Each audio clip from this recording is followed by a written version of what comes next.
발로슨 칙칙한 기사는 가라 발칙강경입니다. 오늘은 재밌는 경제 이야기 들려드리겠습니다. 안녕하세요. 상식에 반대의 말은 욕심이라고 생각하는 상식주의자 권순우입니다. 최근 그 2020년 아파트의 공시가격이 공개가 됐습니다. 지역에 따라서는 30% 이상 상승한 지역도 있어서 이제 보유세 부담이 이제 현실화됐다는 얘기가 좀 나오고 있는데요. 그 부동산이라는 시장이 최근 몇 년간 대세 상승을 거치고 그 과정에서 정부의 뭐 규제, 어떤 투자자들의 어떤 그 반격 뭐 이런 걸 통해서 굉장히 좀 그 혼란스럽게 좀 진행이 되다가 저 요새 분위기를 보면은 이제 보유세 부담이라는 게 현실화되고 아파트 거래가 많이 줄어들고 약간은 소강 상태가 아닌가 하는 느낌을 좀 주고 있습니다. 그래서 이게 대세 상승에서 이제 앞으로의 부동산 시장이 어떻게 갈 것인지에 대한 변곡점이 아닌가 생각이 좀 드는데 이런 변곡점이 올 때 발칙경제의 부동산 멘토 우리 하나금융투자의 최상욱 연구위원님 모셨습니다. 안녕하십니까? 네, 안녕하십니까. 안녕하세요. 최상욱 애널리스트입니다.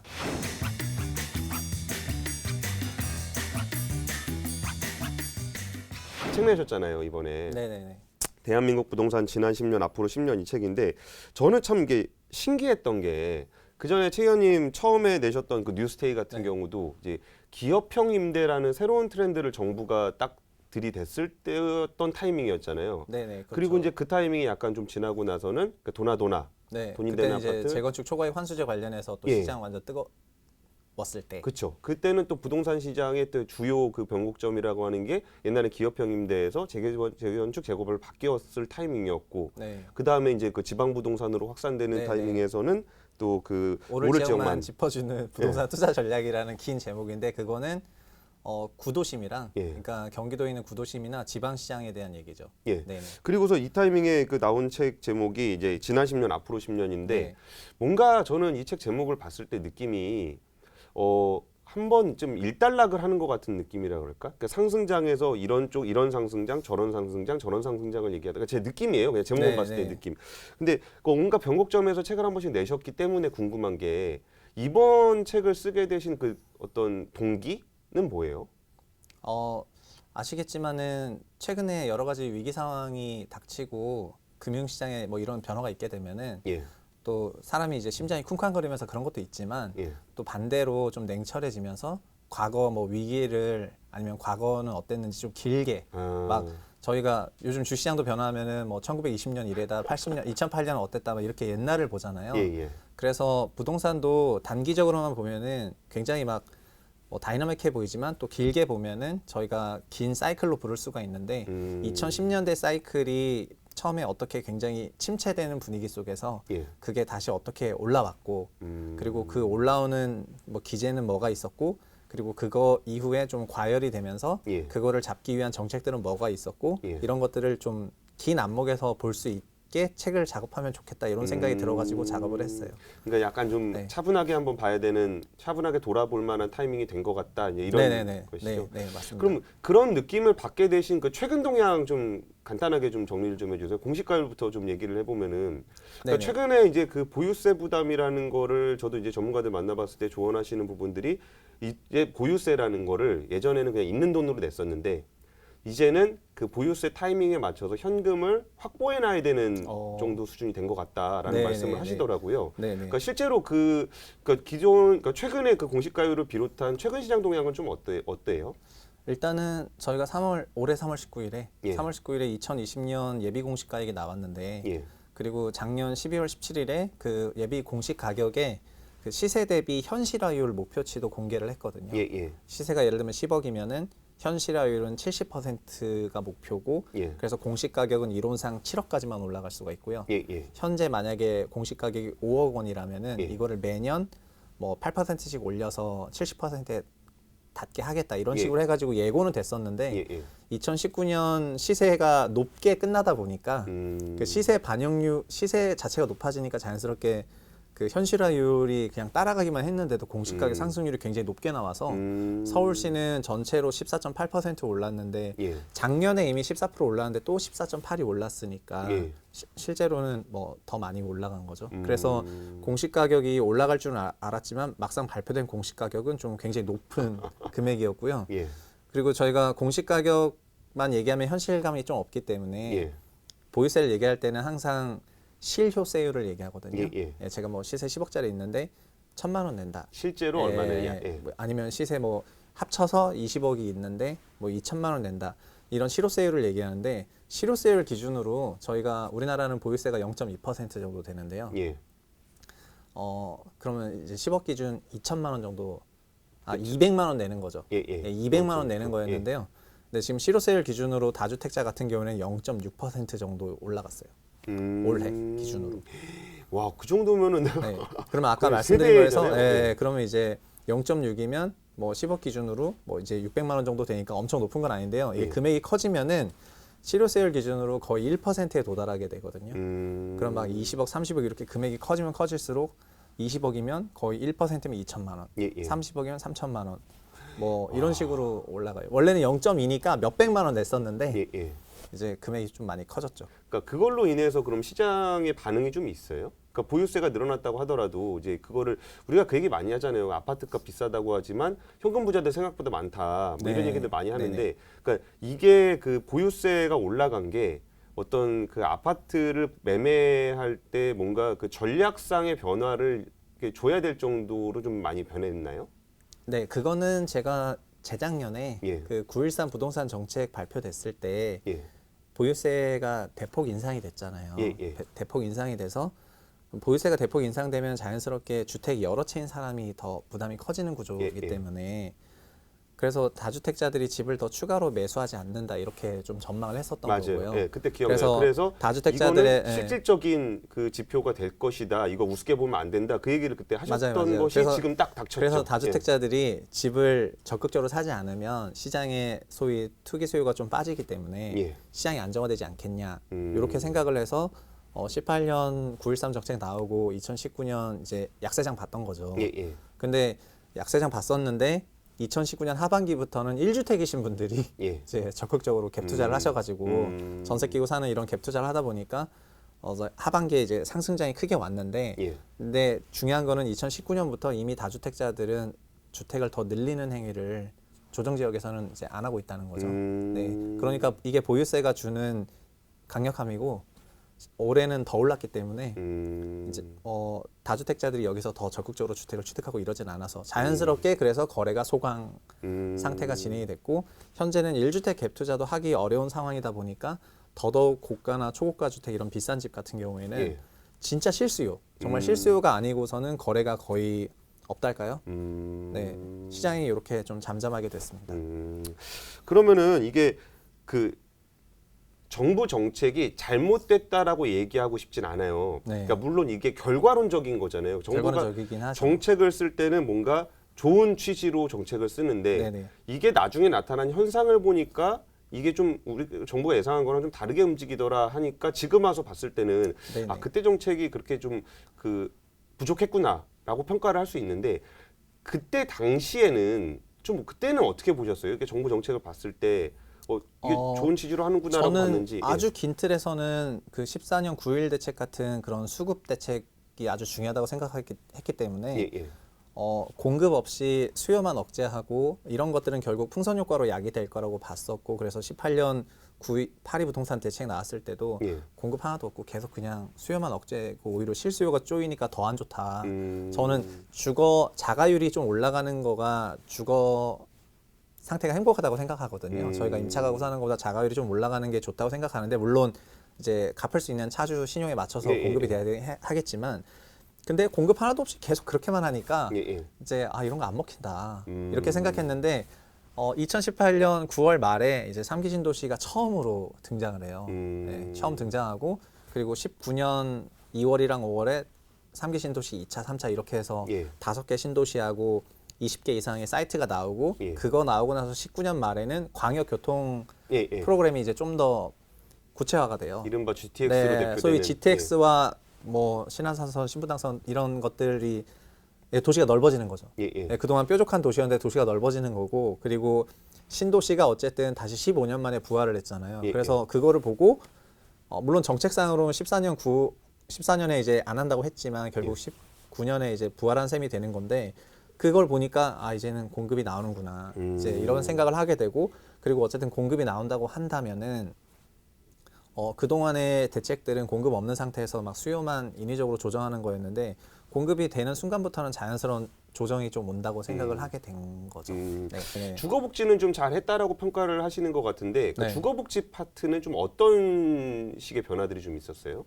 그러니까 일단은 기본적으로 공공임대주택의 호수 자체가 크게 늘었어요. 그러니까 저희가 2천만 주택이라고 보면은 1,200만 정도는 자가고요. 예. 그리고 800만, 그러니까 정확하게 870만이 임대거든요. 예. 그 중에 170만 정도는 공공의 영역에 있어요. 그래서 700만 정도가 민간의 영역에 있는 거죠. 예. 근데 이 공공임대주택이 말 그대로 공공주체가 짓거나 하면은 공공임대라고 하는데 앞으로는 지난주에 나온 자료가 있는데요. 예. 주거복지 로드맵 2.0이라고 거기 보면 정말 충격적인 숫자가 나오는데 앞으로 700만 호가 공공의 직접 간접적인 지원을 25년까지 받게 되고요. 임대시장에서 굉장한 비중을 많이 차지하게 될 것 같아요. 그러니까 공공임대주택은 한 200 후반으로 늘어나는데 예. 임차료 지원받는 거, 주거료 바우처 받는 주택이랑 또 민간 합작으로 짓는 이런 형태의 정책들이 크게 늘어나거든요. 그래서 신혼부부 특공부터 시작해서 뭐 쉐어하우스 활용하고 등등 해가지고 이 임대시장에서 공공이 차지하는 비중이 2022나 2025년 정도 되면은 30-40% 정도 된달까? 그러니까 원래는 굉장히 미미했던 시장인데 이게 올라오는 속도가 너무 빨라가지고 그래서 나중에는 그 민간 임대하는 소위 현재 다주택자들이 요분들이랑 좀 경합하는 제 최초에 뉴스테이 때 봤던 것처럼 그렇죠. 그런 분위기도 좀 나올 것 같아요. 근데 저는 이게 단순히 주거복지가 복지의 개념으로 접근하시면 안 될 것 같은 게 이 공공임대로 들어가서 복지 혜택을 받는다는 그 분들이 사실은 민간 시장에서 전세금을 내주고 월세를 내주던 임차인들이잖아요. 맞아요. 그러면 공공임대가 많이 높아진다는 거는 주거복지가 확대가 된다는 거는 그 지금 가지고 있는 집주인들 입장에서는 손님 뺏어가는 문제란 말이에요. 그건 예민한 얘기라서 제가 안 하려고 그랬는데 바로 캐치하셔가지고 그게 또 사실 그런 논쟁이 좀 나올 것 같아요. 네. 그러니까 여기서 더 확대가 돼서 진짜 실질적으로 임차인을 구하기가 좀 어려운 상황까지 올라가게 되면은 분명히 거기서는 이제 경합이 일어날 것 같은데, 근데 사실 그 청와대 그 김수현 사회수석 있을 때 그분이 썼던 책들 보면 그 얘기도 많이 나오거든요. 이게 그 공공임대 시장을 확대해가지고 여기 그 그러니까 그분은 이제 그게 좀 어느 정도 비율이 맞아야 안정된다고 생각하는 방향으로 정책을 추진한 것 같은데 실제로 그러면 어느 정도 그런 밑그림하에 진행되어 오고 있는 건 맞는 거네요, 정책 방향. 네, 그 숫자가 정말 꽤 빠른 속도로 늘었고 일단 연간 20만 호 이상씩 계속 공공주택이 공급이 되고 있는데 나중에 주거 바우처까지 받기 시작하면은 바우처 금액도 늘어나고 그래서 복지로 들어가게 되면은 정말 낮은 주거비로 거주할 수 있게 그렇게 되는데요. 그 숫자가 꽤 매시브한 것 같아요. 그래서 이제 이렇게 커진다고 이런 생각이 들더라고요. 그 2025년 타겟이 700만 채라고 하니까. 그러니까 그거는 정말 870만 중에 700만을 하겠다는 거는. 그러니까 전체 주택에서 보면은 전체 주택은 아마 그때 되면은 2,400만 호 정도 될 거예요. 2025년이 되면은. 그러면 700만 호니까 뭐 한 러플리 30% 정도가 되는데 임대차 시장에서는 그 비중이 몇 호겠냐고요. 임대차 시장에서는 거의 절반일 거 아니에요. 그러니까 너무 거대한 숫자라는 생각이 조금 들긴 드는데 근데 그게 뭐 다 공공이 건설하는 건 아니고 민간이 하고 있는 사업에 공공에서 뭐 보조료도 줘가지고 말씀하신 대로 뭐 손님 뺏기면 뭐 이제 그러니까 이제 그런 보조 정책이 있긴 있는 건데 숫자가 정말 커서 좀 당황스럽다 이런 정도의 숫자긴 했습니다. 알겠습니다. 그러면은 이제 그런 시대를 거치고서 공급 정책도 꽤 넓게 나왔고 도시계획도 좀 크게 짰고 거기다가 다주택자에 대한 보유세도 충분한지는 뭐 일단 뭐 시장 분위기 봐야 되겠지만 그러니까 일단 보유세는 좀 많이 높였고 그러면은 대충 이제 그 일단락이 됐다라고 좀 보시나요? 그렇죠. 다시 공급이 나왔으니까요. 그러니까 이 모든 사단은 어떻게 보면은 공급으로 시작해서 공급으로 끝난 거네요, 그럼? 네, 맞아요. 그리고 왜 2010년, 11, 12년이 침체장이었냐면은 08년 금융위기나 11년 유럽 재정위기도 있었는데 08년 금융위기는 급작스럽게 왔잖아요. 물론 07년부터 그런 게 있었지만 근데 그 전에 주택 공급 추이는 정말 굉장히 과열 양상이었고 그래서 그런 주택들이 2010, 11년도에 준공이 일제히 되면서 이제 입주 효과랑 경제 불황이 맞물려 가지고 11, 12년 좀 침체가 왔었거든요. 와, 경기는 안 좋은데 공급은 확 몰려오는. 네. 그리고 상대적으로 08년 전에 좀 고가였고요. 그러니까 상승이 있었고요. 누적된 예, 예, 상승이 있었고 좀 취약성이 있는 상태에서 경제 두 번 연달아 때리니 그래서 완전 장기 침체로 가니까 기간이 08년부터 12년까지 5년밖에 안 되지만 5년간 횡보를 했더니 물론 약상승을 했지만 예, 횡보처럼 느껴졌죠. 예, 예. 그러니까 막 하우스푸어 얘기 나오고 그래서 경기 활성화 차원과 이게 건설업이 또 고용이랑 밀접하니까 그쵸. 예. 그래서 이걸 살리려고 막 그 패키지를 만들어 가지고 이제 극단적인 패키지는 공급 안 하는 거니까 연준의 무제한 양적 완화처럼 무제한 신도시 중단이 이제 굉장한 공급 억제책이라고 생각했기 때문에 결국 이렇게 나왔던 거고 근데 이게 지금 다시 결국 공급으로 일단락되는 분위기라고 생각이 되고요. 그래서 이제 요런 사실을 저희가 이제 얘기하니까 예, 예.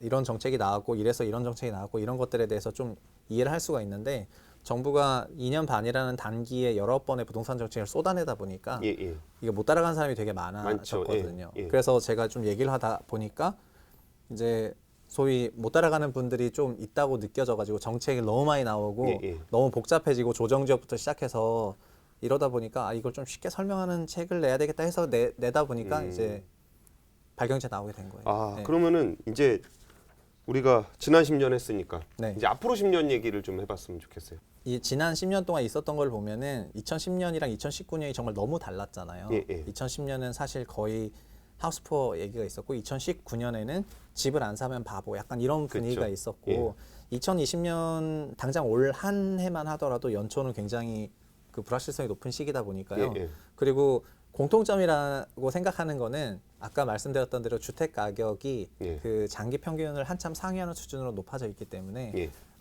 저는 개인적으로 좀 취약하다고 보고 있거든요. 예, 예. 그래서 이런 외부 변수가 나왔을 때 올해 가격 조정폭이 있을 수도 있다고 생각을 하다 보니까 예, 예. 그리고 이런 게 좀 길어지게 된다면은 작년 말이나 재작년에 좀 고가에 샀거나 예, 예. 이제 신용을 좀 최대한 끌어서 싼 사람들한테는 좀 안 부담이 좋아질 될 수도 있고, 수 예, 있고, 그 부담이 예. 될 수 있고 이런 분위기 속에서 또 그 주택 시장이 규제와 그러니까 다주택자 규제와 일주택자 규제들이 막 많아지다 보니까 예. 좀 소외되고 이러면서 2010년처럼 갈 거라고 저는 약간 생각을 하고 있거든요. 그런데 그러니까 안 좋은 시장 분위기로 가면 그러면 이게 또 장기화되면 또 안 좋기 때문에 예, 예. 다시 풀어주는 정책들을 낼 거고요.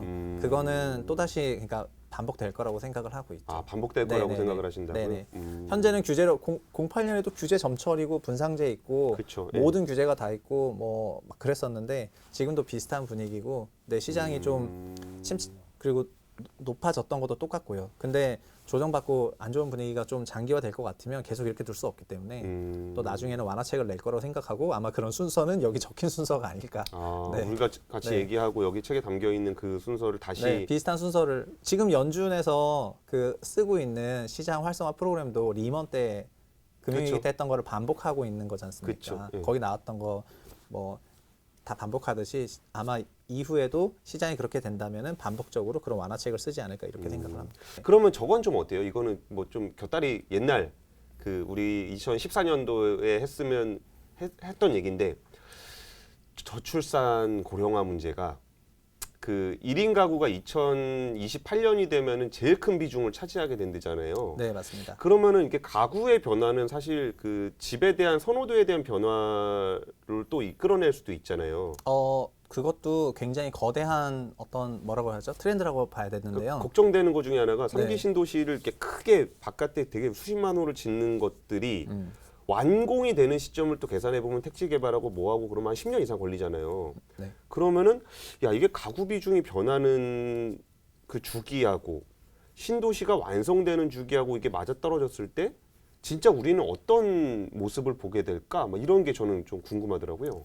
저는 거기서 그래서 1인당 1인 가구가 이렇게 급속도로 빠르게 증가하는 거는 또 약간 예상 외잖아요. 예, 예. 늘어날 줄 알았지만. 예, 예. 근데 그래서 저희가 인당 주거 평형 기준으로 예. 저는 맨날 한 명당 13평 정도가 우리나라 평균 주거 평이라고 한 사람당 13평. 네네네. 둘이 살면 실제 우리나라 25평. 평균은 11평이고요. 한국 전체 주거 면적을 인구수로 나눈 평은 인당 11평에 살고 있는데요. 예, 예. 물론 최소 주거 면적은 훨씬 작지만 근데 주요 국가는 다 13, 14평 정도 되거든요. 인당 면적이. 그래서 저는 13이라는 숫자에 좀 주목해서 한 분이시면 13평짜리 주거 공간에 예, 예. 두 분이시면 26평짜리 주거 공간에. 그래서 26평은 현재 전용 59제곱미터짜리 아파트가 26평으로 나오기 때문에 예, 예. 이런 데는 2인 가구가 살기 제일 적합하다 해서 이 25평에 대해서는 엄청난 수요가 있다고 생각을 합니다. 근데 슬프네요. 저희는 3명이 되면은 3명 되잖아요. 예, 예. 그럼 39평인 거예요. 그렇죠. 네. 확 커지네요. 4명 되면 52평이고요. 예, 예. 그래서 13의 법칙으로 13, 26, 39, 52. 근데 저는 그래서 현재 3인 가구나 4인 가구들도 결국에는 34평에 살기엔 좁다고 생각을 하고 있는데 왜냐면 인당 평균 평수가 떨어지니까요. 예, 예. 그래서 그 작년 재작년부터 계속 대형평 사라고 얘기했던 게 지금의 문법은 그냥 집을 여러 채 갖기보다는 한 채를 자가로 갖고 있는 거를 추천하는 형태고 모든 세법부터 시작해서 1주택 자가 실수요자들한테는 큰 규제가 없지만 주택수가 늘어나게 되면 굉장한 규제가 생기거든요. 예, 예. 그래서 자연스럽게 그냥 자가 주거 평형대를 늘리는 형태로 가면서 대형평 한 채로 가는 게 좋다고 주장을 해왔는데 1인 가구화 속에서는 현재 우리나라 공동주택 공급에서 13평이 없다는 게 그쵸. 문제이고요. 예, 예. 그래서 이런 소형 주택들에 대해서는 앞으로 상당한 공급과 상당한 수요가 있을 거라고 개인적으로 생각을 하고 있고요. 2인 가구까지는 25평이 잘 막을 거라고 생각을 하고요. 34평에서는 점점 대형으로 갈 거라고 생각하기 때문에 25, 34는 거의 붙을 수도 있다고 생각을 하고 있습니다. 가격대가. 네. 알겠습니다. 그럼 마지막 질문 하나 드릴게요. 주업, 주업 뭐? 건설업종 동향 어떻게 보십니까? 건설업종이요? 동향이요? 일단은 건설업종은 저희가 이제 주로 이제 양적인 지표가 좀 중요한데 예, 예. 올해는 전년에서 분양이 좀 이연되다 보니까 연초 상반기에 분양 물량이 좀 많아서 좀 괜찮을 거라고 생각을 했는데 예, 예. 여기 역시 코로나 사태로 분양이 조금 이연되고 분양가 상한제 역시 4월 말 시행해서 7월 말로 이연되다 보니까는 예, 예. 분양은 올해 슬로우다운 될 것 같아요. 그래서 전년이랑 비슷한 30만 초반 정도로 분양 좀 보고 있고요. 예, 예. 다만 건설사들은 최근에 저유가라든가 예, 예. 네, 이런 거시 환경 불안 속에서 지금은 아직 딱히 어떤 적극적인 그런 행보는 안 하는 것 같고요. 다만 이제 저희가 실적으로만 보면은 건설회사 실적이라는 게 2년 전 거거든요. 그렇죠. 수주를 기반으로. 그래서 올해 실적은 이제 2년 전 올해 실적에서 80%는 이미 과거에서 롤링되는 거기 때문에 예, 예. 올해는 좀 견조할 것 같고요. 다만 올해는 수주에 대한 우려, 수주에 대한 우려가 조금 많은 해가 아닌가 싶고 그리고 실행 과정에서 이제 코로나 유탄이 또 어떻게 튈지 모르니까 그쵸, 예. 그런 부분에 대한 그런 우려들이 좀 많이 반영이 된 것 같습니다. 다만 현재 주가 수준은 너무 저희가 건설업 지수가 예, 예. 100으로 시작했는데 연초에 예, 예. 벌써 50대 이제 한 60 정도 됐는데요. 예, 예. 그 낙폭이 너무 커서 장기로 보자면은 뭐 좀 쳐다볼 만하지 않는가 이렇게 생각을 하고 있습니다. 알겠습니다. 사실 뭐 지금 밸류에이션 안 싼 주식은 없긴 할 텐데 네네. 워낙 시장 상황이 좀 불확실성이 크고 변동성이 네. 크니까 그런 것 같긴 네. 한데 어쨌든 약간 좀 그렇게 내가 파지티브하게 되게 좋을 시장은 아닌데 네. 멀티플은 굉장히 지금 쌓여져 있는 상황이다. 네. 그런 그리고 말씀. 08년과는 좀 다른 게 예. 08년은 저희가 거의 위기의 주범 거의 완전 정면으로 노출됐었는데요. 예, 예. 주택발 금융위기가 오니까 그 당시에도 주택 시장에 너무 많은 익스포저를 갖고 있다가 미착공 PF니 뭐니 하면서 부의 예, 부채가 너무 커져가지고 그쵸, 예. 당시에는 거의 막 생존의 문제였거든요. 많이 죽었죠 또 그때. 예. 맞아요. 100대 건설사 중에서 30개 이상이 다 워크아웃 뭐 이렇게 예, 됐는데 현재는 15년부터 19년까지 너무 소위 이제 꿀을 빨아가지고 좀 실탄이 좀 있죠. 네, 예. 실탄이 엄청나게 많아진 상황이고 그래서 체력이 충분하달까? 그래서 이런 위기가 뭐 1년간 지속된다 하더라도 건설사의 디폴트 리스크는 거의 없다고 생각이 되고요. 네, 그러니까 뭐 상대적으로는 안정적이긴 합니다. 네, 그러나 요즘은 안정보다는 성장을 추구하는 시대가 되어가지고 인기는 없고요. 네. 알겠습니다. 오늘 그 최상욱 위원님 모시고서 그 지난 10년을 돌아보니까 뭔가 좀 이렇게 완결성이 있다는 느낌을 좀 받기도 했고, 부동산 시장이 이렇게 움직이고 있었구나라는 느낌들을 많이 받았고, 마지막으로 주식 관련한 얘기도 좀 같이 나눠봤습니다. 오늘 그 귀한 시간 내주신 최상욱 위원님 오늘 좋은 말씀 주셔서 감사합니다. 네, 감사합니다.